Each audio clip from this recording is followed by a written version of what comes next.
All right, let's get into part three, round three of Cory Sandhagen versus Petr Yan, which is one of my favorite fights for so many reasons. Two of the highest level strikers in the UFC, but also two very different styles. One is the prototypical hunter slash pressure fighter, heavy-handed, walks you down high guard in Yan, and then you got Sandhagen, who's the prototypical sniper, wants to keep the range, using his footwork, very elusive, setting traps, and those two together combined to make one of my favorite fights to watch and break down, which is why we are in round three of this breakdown, and you need to be breaking down the like button right now. Let's get straight into it. The hand fighting from Cory is very important, and it disguises a lot of stuff. In this example in particular, it's disguising a stance switch. He switches stances while hand fighting, and then he's gonna circle around, and then he's gonna keep hand fighting, and he's gonna stance switch again. But then he uses a lot of probes and taps and feints to play with the guard and just manipulate Yan, keep him guessing. I always talk about that term, guessing game. That's what Cory tries to make Yan play. He tries to make Yan constantly be wary of what might be real, what might be fake, a deception, as I said earlier. So jab, and he's gonna switch again, and as he switches, Yan starts backing up and he steps through with the cross, and that type of stuff can land because all of the other stuff before it was a setup. And then I think early on in round three, you see Cory up in the aggressiveness, because I think he's trying to fight fire with fire and not let Yan overpower him in the momentum, because Yan obviously builds momentum as the fight goes on. So right here, Yan is going to try and cut him off in the direction he's headed by blasting that leg with a leg kick. But Cory kind of expects it. He kind of checks it just a little bit. He kind of braces for it, eats it, so he can sit down and catch Yan while he's off balance, which is why Yan falls back the way he does. Since Cory's playing the role of the sniper, his goal is to keep the range, and Yan is the hunter, as we said earlier. Yan wants to close the range. Cory has to pull out a lot of tools to keep Yan at bay, and not all of them are damaging tools. For example, when Cory is constantly smacking that guard, this smack right here actually turns into a grab of the guard. But more importantly, when he grabs it, there's no damage or significant strikes that come out of this. Really what it does is it backs Yan up. It slows down his momentum. If you allow Yan to constantly come forward, you're in trouble. So if you can break up Yan's momentum and slow him down and get him on the back foot, it can really throw off his potential for dominating later on. And then on Yan's part, one of the difficulties is, okay, when I get pushed out of range, how can I respond? One of the things he responds with is this spinning back kick right here. And Yan is real good at mixing in a dynamic and diverse set of strikes. So he uses the spinning back kick and he blasts Cory in the body. And if you see, the reason why it's effective is because Cory's guard goes up top to guard his head, because he got hit with a spinning back fist before. So Yan is able to, and he has to use long range tools at times, because sometimes he is going to be pushed out of range. So he has to be able to pull out tools that he can use at range. And Cory's constantly playing a game of manipulation. He's going to slap the guard again. Here it goes. Slap the guard, and this time when he slaps the guard, Cory is a lot more wary because he's been getting hit with a lot of catch and counters. So as soon as Yan feels his guard get touched, or even before, he's already pulling it down, he sees it, he's coming over top looking to counter, but Cory's like, nope, he's keeping that range. Two examples, one not so successful, one more successful, and let's look at the difference. First time Yan tries to counter over Cory's jab, Cory just leans out of the way because he's already outside of range for the most part. So he just has to barely move, and now he's completely outside of the punching range at least. And then that wasn't a successful attempt at offense, right? So what does Yan do? He does what he was doing in the second part of the video more, which is stepping through with the combos. This jab misses, just like how his shot missed earlier, but the second shot lands because he's stepping through, he's following Cory. So I always say, for hunters, for pressure fighters, it's not enough to stand in front of your opponent. If you're the one doing the chasing, you're the one trying to walk someone down, you have to be willing to throw punches while moving and be defensively responsible while moving forward as well. And if you look at this part of round three, early on in round three, Yan's output is significantly lowered because he has to deal with stuff like this.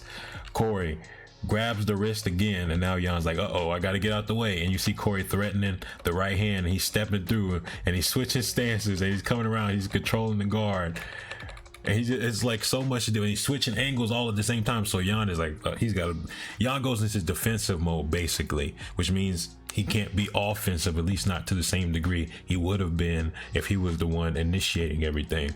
But Cory, one thing I think Cory did a good job of is not falling into the usual trap of someone trying to be elusive and evasive. A lot of times the elusive and evasive fighter focuses on getting away, that they forget that sometimes the best way to shut down a hunter is to bring the fight to them, stop them from getting started. Another example of Jan having more success when he steps through with his combos.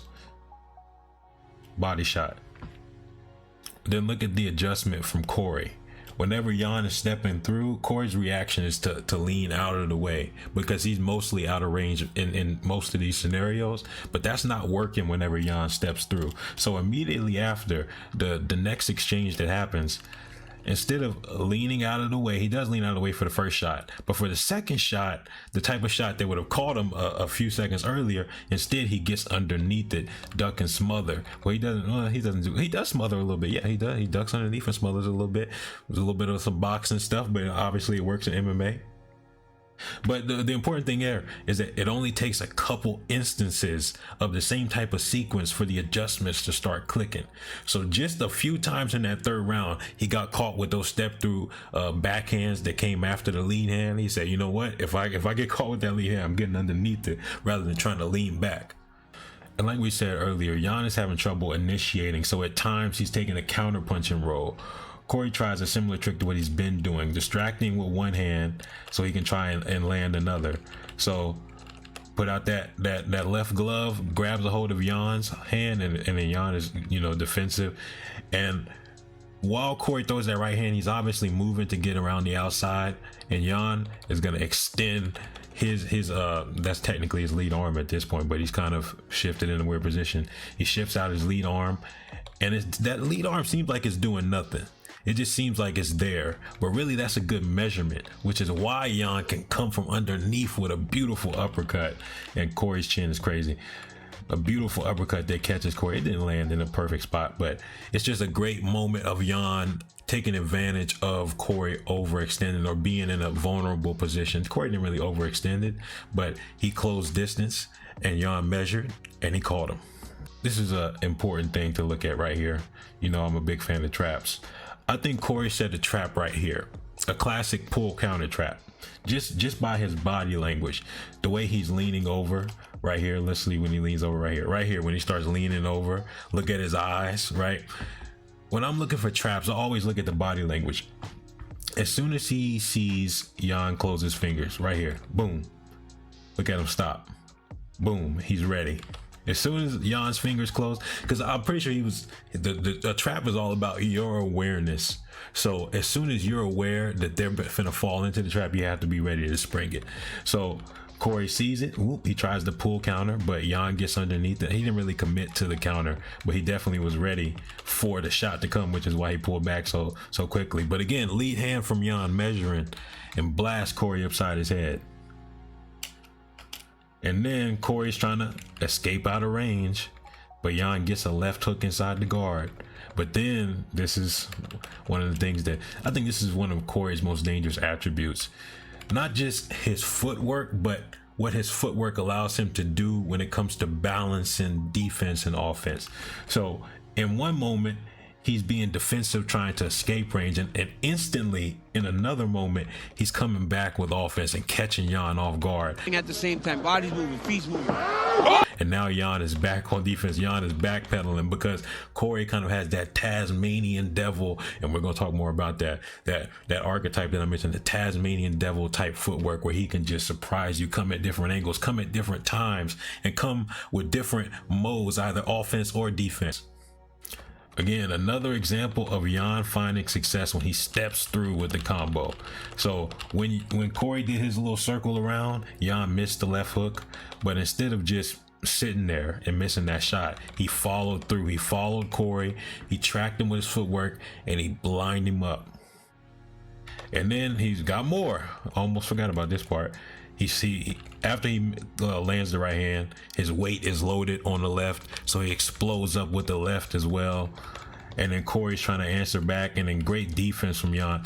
Jan in these exchanges is just, Jan is a monster in these exchanges because not only is he landing these shots, look at his reaction, getting underneath it. He's expecting the shots. He's anticipating. He's seeing. He has the vision. He has the wherewithal to drop underneath and be defensive while he's landing step through combos and coming forward. And I would say round 3, Cory is definitely performing more like a Tasmanian devil. He's sniping too, but he's sniping like a Tasmanian devil in the sense that his footwork and just his ability to cut angles is just integral to the way he was fighting in round 3. So double jab and he gets Jan to respond.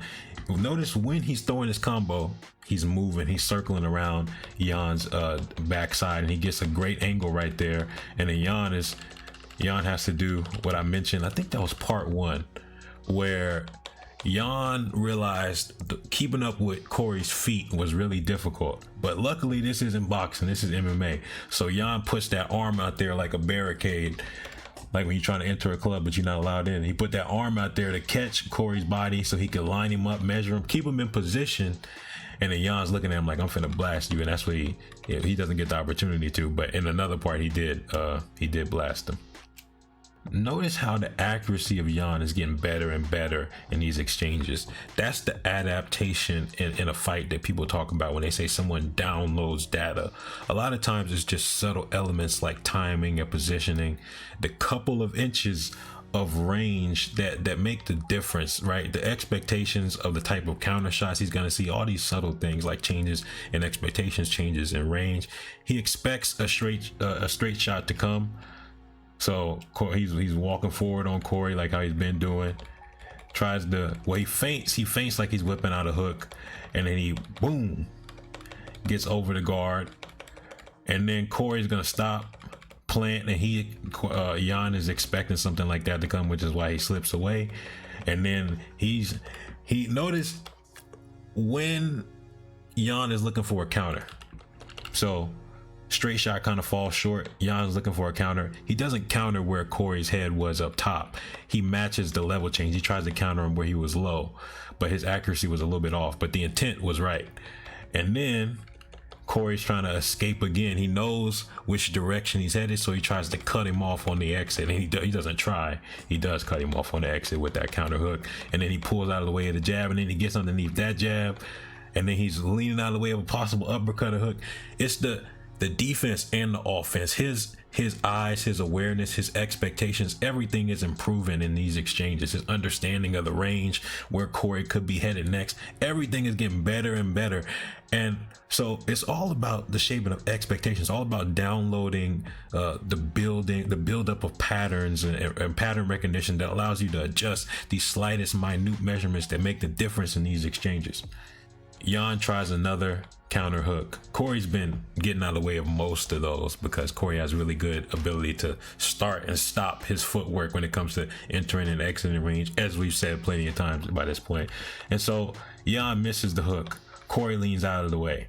Now in this position, Cory's looking at Jan like there's nothing really offensively viable here, because if you look at it, like if you like this, if you like looking off to the side, you're looking at Dana White, usually there's not much you can do from that position. But there is one option. Look at Jan's eyes.